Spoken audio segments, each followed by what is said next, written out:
Hello' everyone, কি খবৰ সকলোৱে? আশা কৰোঁ সকলোৰে ভাল, আমাৰো ভালেই। আৰু অকণমান বজাৰ কৰিবলৈ বুলি ওলাই আহিছিলোঁ, মানে ভাগিনৰ জন্মদিন, নন্দাজনীৰ ল'ৰাটোৰ জন্মদিন। সেইকাৰণে ভাবিছিলোঁ বেটালৈ কিবা এটা লৈ যাওঁ বুলি। আৰু এইপিনে চাওকচোন, আমাৰ মইনা ইমান উৎপাত, মানে তাইৰ একেবাৰে উলিয়াই লৈ আনিছোঁ আৰু তাইক। আৰু আজি যিহেতু ৰাখী বন্ধন, মোমায়েকহঁতো আহিব, খৰধৰকৈ বজাৰ কৰি যাওঁ বুলি আহিছোঁ। এইপিনে আমাৰ মইনাই আকৌ একদম পুতলা লাগে, কিবাকিবি লাগে, তাইকহে বস্তু লাগে, ককায়েকলে ল'বলৈ নিদিয়ে। আৰু এয়া চাওকচোন, একদম মানে মোৰ লগত লুকা ভাকু খেলি আছে মাৰ্কেটতে।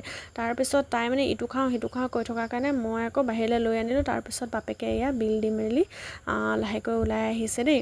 তাই কুঁহিয়াৰ ৰস খাওঁ বুলি মানে আমনি কৰিলে। আৰু কাৰ ল'ৰা ছোৱালীয়ে ওলাই গ'লে এনেকৈ আমনি কৰে জনাবচোন দেই। আৰু এয়া বজাৰৰ পৰা আহি মই খৰধৰকৈ কাপোৰ কানিবিলাক সলাই কিনি পায়সখিনি বনাই দিছোঁ। পায়সখিনি মই বনাম বুলি কৈছিলোঁ, সেইকাৰণে আহিয়ে লগালগ বনোৱাত লাগি গৈছোঁ আৰু দেই। এইপিনে আকৌ ভাইটিহঁতো আহিলে, ঘৰত বহি আছে। ভাইটিকো ৰাখি বান্ধি মেলি চাহ তাহ খাবলৈ দি মই মানে পটককৈ ইয়ালৈ আহি, এইটো ঘৰলৈ আহি পায়সখিনি বনাই দিছোঁ আৰু ধুনীয়াকৈ। আৰু পায়স চায়স বনাই হ'ল, ভাইটিহঁতো চাহ তাহ খাই ঘৰলৈ গ'ল। সিহঁতে বাৰ্থডেলৈ ৰৈ নাথাকিলে আৰু বাৰ্থডে কেক খাবলৈ বুলি। আৰু এইপিনে চাওকচোন, আমাৰ মইনা মানে উস্তাদ একদম, তাই একদম আগতে থাকিব। আৰু এইপিনে পোৱালিটো, যাৰ জন্মদিন আজি 7 বছৰ পূৰ হৈ 8 বছৰত ভৰি দিছে। আৰু এইপিনে মাক বাপেকে পিছে কেকো নাই খোৱা দেই, কেকত কণী দিয়া আছে। সেইকাৰণে আজি যিহেতু শনিবাৰ, আৰু শনিবাৰে সিহঁতে মাছ মাংস নাখায়, সেইকাৰণে কেকো নাই খোৱা মাক বাপেকে। আৰু সেইকাৰণে একো ভাত পানীও যোগাৰ নাই কৰা, আৰু কাইলৈ হ'ব পাৰ্টিটো।